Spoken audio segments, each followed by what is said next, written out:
चलिए अब मुजफ्फरपुर से सीधे रुख करेंगे मुख्यमंत्री योगी आदित्यनाथ का।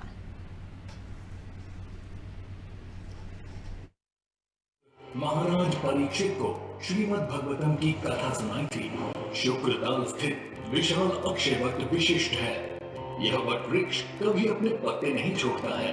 यहाँ कार्तिक पूर्णिमा के दिन बड़ी संख्या में तीर्थ यात्री आते हैं। इस तीर्थ क्षेत्र में हनुमान जी की 70 फुट की और गणेश जी की 35 फुट की ऊंची मूर्तियों सहित अन्य दर्शनीय मंदिर आस्था का केंद्र हैं। शुक्र तीर्थ श्रद्धालुओं के लिए आध्यात्मिक चेतना एवं भक्ति का मार्ग प्रशस्त कर रहा है। संस्कृति को सम्मान दे जो डबल इंजन की सरकार है वो। गौरवशाली विरासत। बहुत बहुत धन्यवाद। एक बार जोरदार तालियां अपने इस पावन धाम के लिए।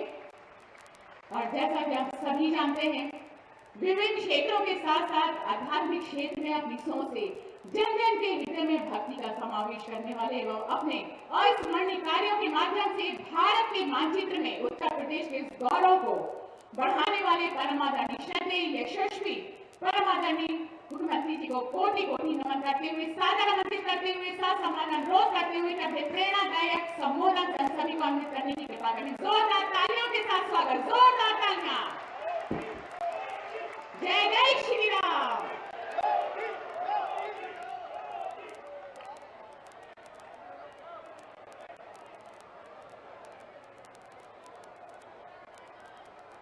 वासुदेव सुतं देवं कंसचारूणमर्दनं देवकी परमानंदम कृष्णं वंदे जगद्गुरुं। आप सब मेरे साथ बोलेंगे, बोले सत्य सनातन धर्म की, सत्य सनातन धर्म की, भारत माता की, भारत माता की, गौ माता की, गौ माता की, गंगा माता की, गंगा माता की, भागवत भगवान की, भागवत भगवान की, पूज्य संतों की, पूज्य संतों की, हर हर महादेव।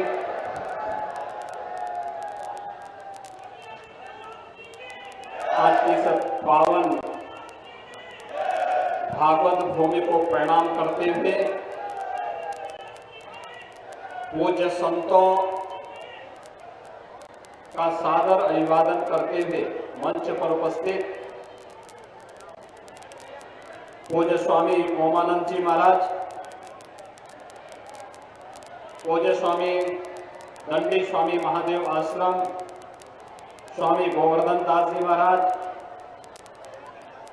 स्वामी विष्णु रामानुज जी महाराज, योगी अर्जुन नाथ जी, मंच पर विराजमान सभी पूज्य संतजन, भारत सरकार के माननीय मंत्री श्री संजीव बालियान जी, उत्तर प्रदेश सरकार में मेरे सहयोगी मंत्री जल शक्ति मंत्री श्री स्वतंत्र देव सिंह जी, उत्तर प्रदेश सरकार में ही मेरे सहयोगी मंत्री श्री कपिल देव अग्रवाल जी, आज के इस कार्यक्रम में उपस्थित जिला पंचायत अध्यक्ष डॉक्टर वीरपाल निर्वाल जी, विधान परिषद सदस्य श्रीमती वंदना वर्मा जी, जिला अध्यक्ष भारतीय जनता पार्टी श्री विजय शुक्ला जी, नगर पालिका परिषद की अध्यक्ष श्रीमती मीनाक्षी स्वरूप जी, पूर्व विधायक श्री विक्रम सेनी जी, उमेश मलिक जी, प्रमोद कुटवाल जी, प्रशांत चौधरी जी, आज के इस कार्यक्रम में उपस्थित सुख तीर्थ के प्रति, इस भागवत भूमि के प्रति आस्था भाव रखने वाले मुजफ्फरनगर जनपद के मेरे सभी उपस्थित भाइयों बहनों, लगभग 4 वर्ष के बाद एक बार फिर से मुझे भागवत भूमि का दर्शन करने का अवसर प्राप्त हुआ है। इस पावन भूमि को कोटि कोटि नमन करते हुए मैं आप सबका हृदय से अभिवादन करता हूं।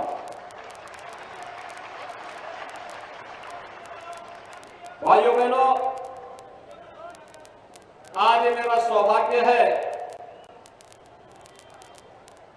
कि मेरे सामने यहाँ के पूज्य संतों ने जो प्रस्ताव रखा था, हमारे माननीय जनप्रतिनिधियों ने जो प्रस्ताव रखा था, आज जल शक्ति मंत्री भी और विभाग के प्रमुख सचिव भी यहां मेरे साथ में हैं कि मां गंगा की पवित्र धारा सुख तीर्थ से होकर के बहनी चाहिए। वह सपना भी आपका साकार हो रहा है। मैं आप सबको मां गंगा को प्रणाम करता हूं और आपको इसके लिए बधाई देता हूं।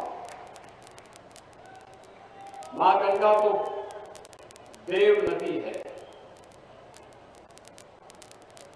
साक्षात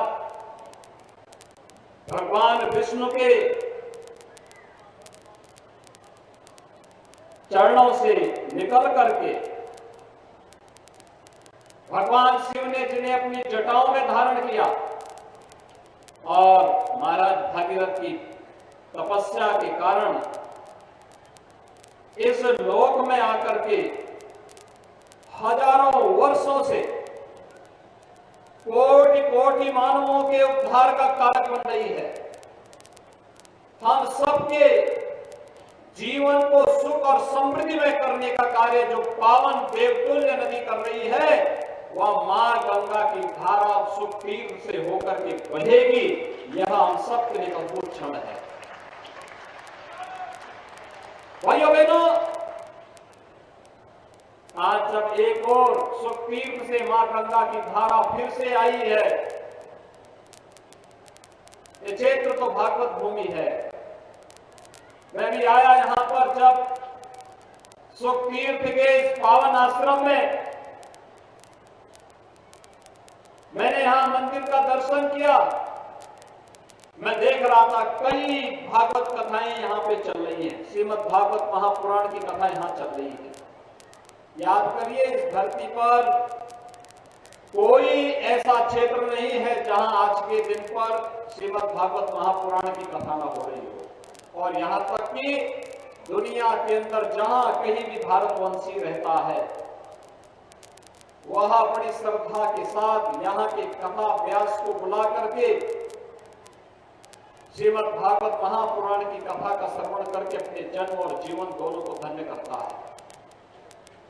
यह सौभाग्य इस धरती को है कि महाराज सुखदेव के श्रीमुख से सबसे पहले इस कथा को सुनने का किसी को अवसर प्राप्त हुआ था। तो महाराज परीक्षित ने अपने मोक्ष के लिए इसी धरती पर श्रीमद् भागवत महापुराण की कथा को सुना था।